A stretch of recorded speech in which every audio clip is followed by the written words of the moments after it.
Assalamualaikum warahmatullahi wabarakatuh. Shalom, Om Swastiastu, Namo Buddhaya, dan salam kebajikan.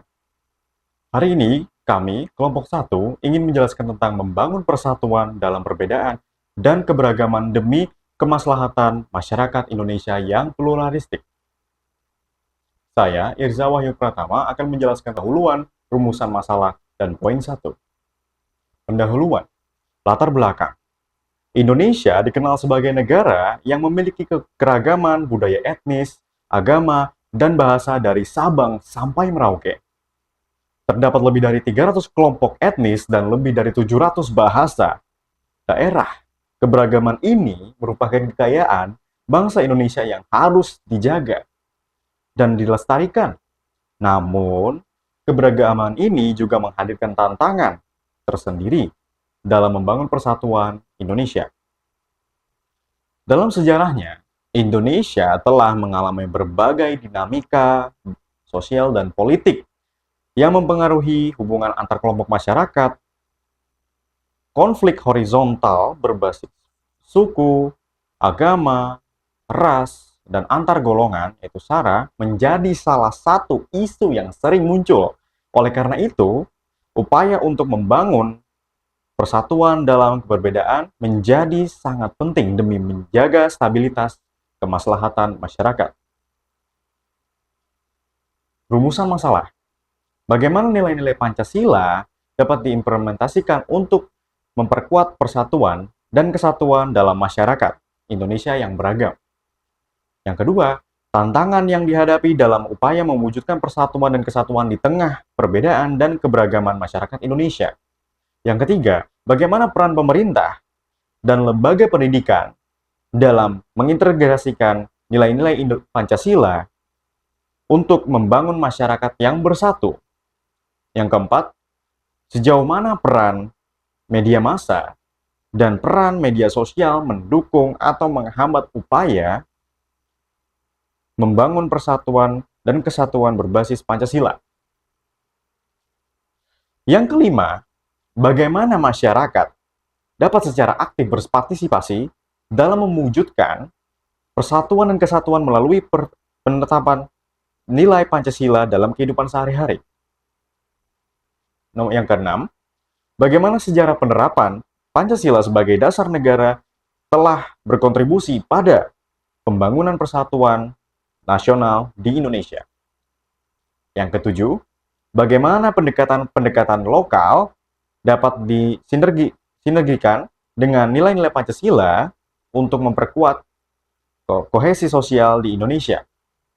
Yang kedelapan, peran dialog antar agama dan antar budaya dalam memperkuat nilai-nilai Pancasila sebagai dasar persatuan bangsa. Yang pertama, bagaimana nilai-nilai Pancasila dapat diimplementasikan untuk memperkuat persatuan dan kesatuan dalam masyarakat Indonesia yang beragam.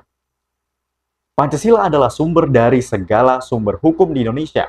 Nilai-nilai yang terkandung di dalamnya telah dicantumkan dalam pembukaan UUD 1945 sebagai sumber keseluruhan politik hukum rasional Indonesia. Berikut nilai-nilai Pancasila dapat diimplementasikan untuk memperkuat persatuan dan kesatuan dalam masyarakat Indonesia yang beragam. Yang pertama, ketuhanan yang Maha Esa. Toleransi beragama, menghormati dan menghargai sesama agama dan kepercayaan yang ada di Indonesia. Yang kedua, kemanusiaan yang adil dan beradab. Hak asasi manusia menjaga dan menghormati hak asasi manusia bagi setiap warga Indonesia tanpa memandang suku, agama, ras, atau golongan.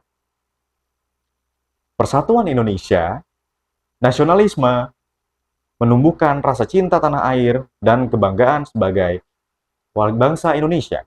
Yang keempat, kerakyatan yang dipimpin oleh hikmah kebijaksanaan dalam permusyawaratan perwakilan. Demokrasi memastikan proses demokrasi berjalan dengan baik, di mana semua suara didengar dan dihargai dalam mengambil keputusan. 5. Keadilan sosial bagi seluruh rakyat Indonesia. Keadilan ekonomi memastikan distribusi sumber daya, kesempatan ekonomi yang merata. Mengapa penting bagi masyarakat Indonesia yang pluralistik untuk mengamalkan nilai-nilai Pancasila? Yang pertama, memperkuat persatuan dan kesatuan. Yang kedua, menjaga harmoni sosial. Yang ketiga, menguatkan identitas nasional. Yang keempat, mendorong demokrasi yang sehat. Yang kelima, menjamin keadilan sosial. Yang keenam, menyediakan landasan etis dalam kehidupan berbangsa. Yang ketujuh, mengatasi tantangan pluralitas. Yang kedelapan, menciptakan stabilitas dan keamanan. Dengan demikian, mengamalkan nilai-nilai Pancasila bukan hanya penting untuk menjaga harmoni dan kesatuan, tetapi juga untuk mendorong pembangunan yang inklusif dan berkelanjutan. Nilai-nilai Pancasila menjadi fondasi yang mengikat seluruh elemen masyarakat dalam semangat kebersamaan, gotong royong, dan rasa kebanggaan sebagai bangsa Indonesia. Poin selanjutnya akan dijelaskan oleh rekan saya. Topik berikutnya adalah tantangan yang dihadapi dalam upaya mewujudkan persatuan dan kesatuan di tengah perbedaan dan keberagaman masyarakat Indonesia. Tantangan utama dalam upaya mewujudkan persatuan dan kesatuan di tengah perbedaan dan keberagaman masyarakat Indonesia meliputi beberapa aspek, antara lain perbedaan etnis dan budaya, ketimpangan ekonomi, radikalisme dan ekstremisme, politik identitas, penyebaran hoaks dan informasi yang salah, dan kelemahan penegakan hukum. Lalu, bagaimana Pancasila menjawab tantangan tersebut? Berikut adalah bagaimana cara Pancasila menjawab tantangan tersebut. Yang pertama, solusi untuk perbedaan etnis dan budaya adalah cara untuk menyelesaikan tantangan perbedaan etnis dan budaya dapat dilakukan dengan sila pertama. Sila pertama dapat menegakkan pentingnya toleransi agama, bahasa, dan budaya. Berikutnya, solusi untuk ketimpangan ekonomi. Sila kedua dapat mendorong keadilan sosial dan kemanusiaan yang adil dan beradab. Sila kedua dapat memberikan kesejahteraan yang merata dan memperkecil kesenjangan ekonomi. Berikutnya, solusi untuk radikalisme dan ekstremisme. Sila pertama dapat membantu menyelesaikan masalah radikalisme dan ekstremisme dengan cara memperkuat toleransi. Dengan toleransi yang kuat, maka masalah pada radikalisme dan ekstremisme tidak akan mudah berkembang. Berikutnya, solusi untuk politik identitas. Menggunakan sila keempat dapat mencegah adanya politik identitas dengan mendorong demokrasi yang mengedepankan musyawarah dan mufakat. Ini dapat membuat politik menjadi lebih adil dan sehat dengan musyawarah karena adanya pemilihan yang adil. Berikutnya, solusi untuk penyebaran berita hoaks dan informasi salah. Sila kedua dan sila ketiga dapat menjadi solusi untuk permasalahan hoaks. Memberikan edukasi formal dan non-formal sebagaimana yang tertera pada sila kedua, kemanusiaan yang adil dan beradab. Sila ketiga dapat mengimplementasikan persatuan Indonesia yang kuat dengan menjaga kesatuan dan persatuan untuk mencegah hal tersebut. Berikutnya, solusi untuk kelemahan penegakan hukum. Sila keempat dan sila kelima dapat menjadi solusi untuk tantangan kelemahan penegakan hukum. Sila keempat dapat meningkatkan transparansi dalam sistem hukum mulai musyawarah. Sila kelima dapat menjadi acuan untuk setiap penegak hukum dapat bersikap adil pada masyarakat Indonesia.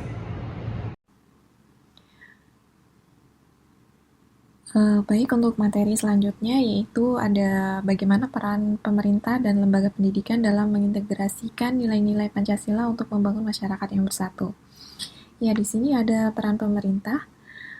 Peran pemerintah di sini meliputi pembuatan kebijakan dan regulasi, pemberdayaan masyarakat, dan penegakan hukum.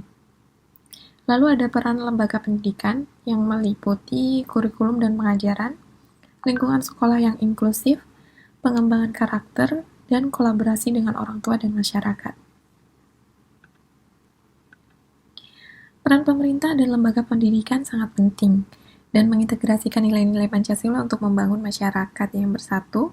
Pemerintah melalui kebijakan, regulasi, dan program pemberdayaan masyarakat, serta penegakan hukum yang adil dan dapat menciptakan lingkungan yang kondusif bagi persatuan dan kesatuan. Sementara itu, lembaga pendidikan dengan kurikulum yang inklusif, lingkungan sekolah yang mendukung, dan pengembangan karakter yang sejalan dengan nilai-nilai Pancasila dapat menanamkan nilai-nilai tersebut kepada generasi muda. Kolaborasi antara pemerintah, lembaga pendidikan, orang tua, dan masyarakat sangat diperlukan untuk mencapai tujuan ini. Lalu di materi selanjutnya yaitu ada sejauh mana peran media massa dan media sosial mendukung atau menghambat upaya pembangunan persatuan dan kesatuan berbasis Pancasila. Ya, di sini ada ketuhanan yang Maha Esa, sila pertama. Dengan tidak menyebarkan berita atau isu-isu yang belum tentu benar adanya, dan tidak melakukan ajaran kebencian pada setiap orang yang memiliki kekurangan, agar hubungan terjalin baik dalam hubungan yang beragama. Lalu di sila kedua ada kemanusiaan yang adil dan beradab. Dalam kehidupan bersosial media, kita harus menghormati dan menghargai hak-hak dan pendapat orang lain, tidak menyebar berita hoaks dan tidak mengganggu hak orang lain. Lalu di sila ketiga ada persatuan Indonesia, dengan tidak menyebarkan isu-isu perpecahan sehingga integrasi bangsa tetap terbina. Lalu ada sila keempat, di sini ada kerakyatan yang dipimpin oleh hikmat kebijaksanaan dalam permusyawaratan perwakilan. Membudayakan perilaku demokrasi yang sehat dan terarah, tidak menulis komentar jahat dan tidak menyudutkan pihak lain. Tidak memprovokasi isu-isu kebencian terkait keputusan yang diambil dalam menggunakan media sosial dengan bijak dan menyaring informasi. Lalu ada keadilan sosial bagi seluruh rakyat Indonesia, yaitu sila kelima, diwujudkan dengan mengakses sosial media dengan tetap menghormati hak asasi manusia orang lain. Assalamualaikum warahmatullahi wabarakatuh. Perkenalkan, nama saya Lailatul Qadriyah. Di sini saya akan menjelaskan materi 5, yaitu bagaimana masyarakat dapat secara aktif berpartisipasi dalam mewujudkan persatuan kesatuan melalui penerapan nilai Pancasila dalam kehidupan sehari-hari. Sila pertama, yaitu ketuhanan yang Maha Esa, artinya penghormatan dan toleransi beragama, yaitu menghormati dan menghargai keberagamaan agama yang ada di Indonesia, misalnya tidak mengganggu orang lain dalam beribadah dan belajar tentang agama-agama lain untuk meningkatkan pemahaman.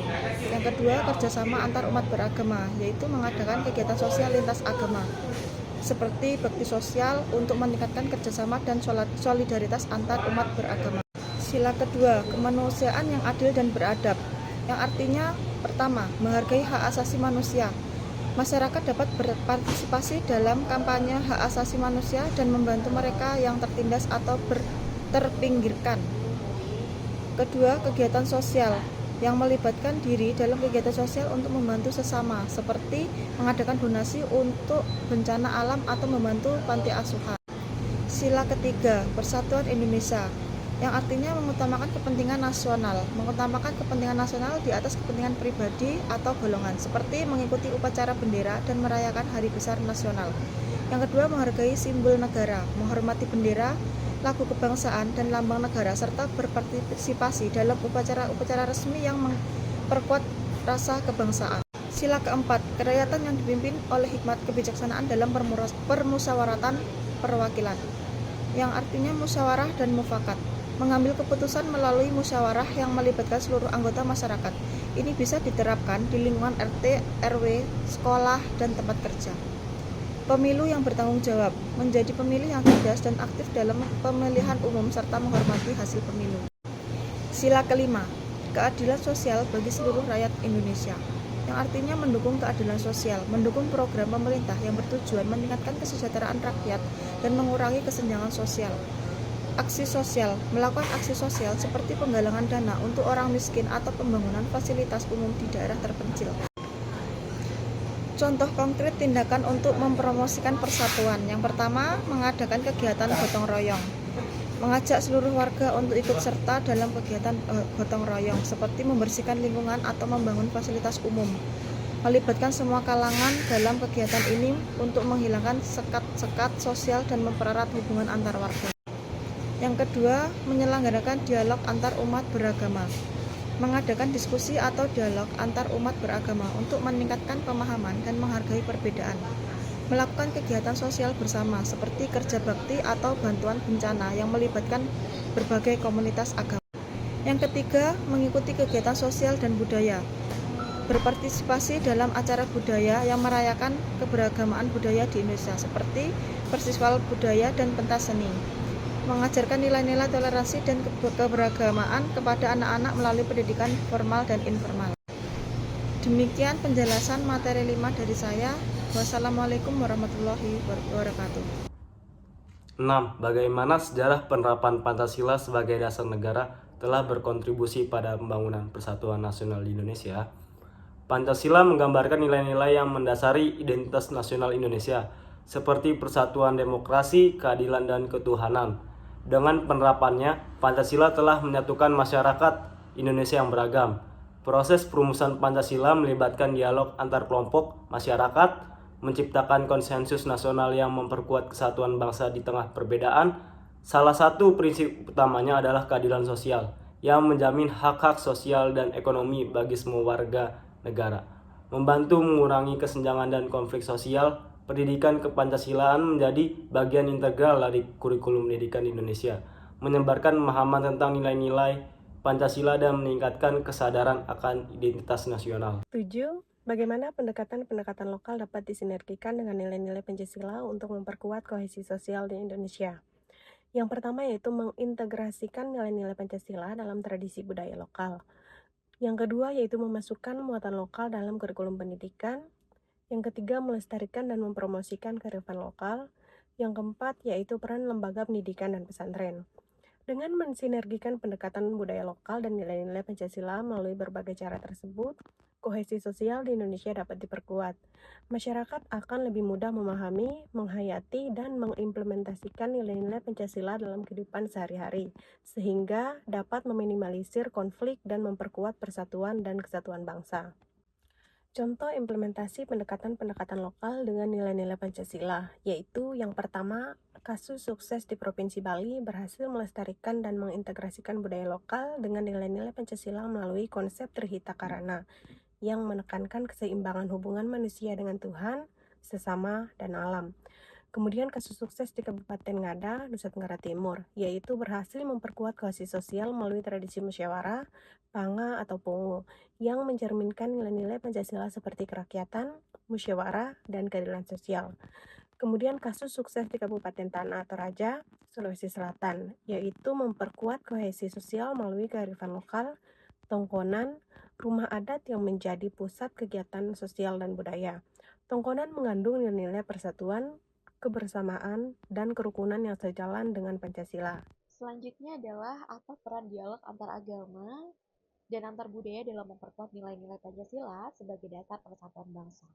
Dialog antar agama dan antar budaya memiliki peran penting dalam memperkuat nilai-nilai Pancasila, yaitu memperkuat nilai ketuhanan yang Maha Esa, memperkuat nilai kemanusiaan yang adil dan beradab, memperkuat nilai persatuan Indonesia, memperkuat nilai kerakyatan yang dipimpin oleh hikmat kebijaksanaan dalam permusyawaratan perwakilan, dan memperkuat nilai keadilan sosial bagi seluruh rakyat Indonesia. Berikut adalah beberapa cara efektif untuk memfasilitasi dialog antar agama dan antar budaya. Yang pertama adalah memilih fasilitator yang netral dan kompeten, menentukan tujuan dialog yang jelas, memilih topik dialog yang tepat, melibatkan berbagai pihak, serta menindaklanjuti hasil dialog. Kesimpulannya adalah memperkuat persatuan dan kesatuan bangsa Indonesia membutuhkan kerjasama semua pihak, termasuk pemerintah, masyarakat, dan lembaga terkait. Pendidikan Pancasila sejak dini dan media massa dalam menyebarkan pesan positif menjadi kunci utama. Implementasi nilai-nilai Pancasila dalam kehidupan sehari-hari melalui berbagai tindakan konkret dan dialog antar umat beragama dapat mewujudkan masyarakat yang harmonis, adil, dan bersatu.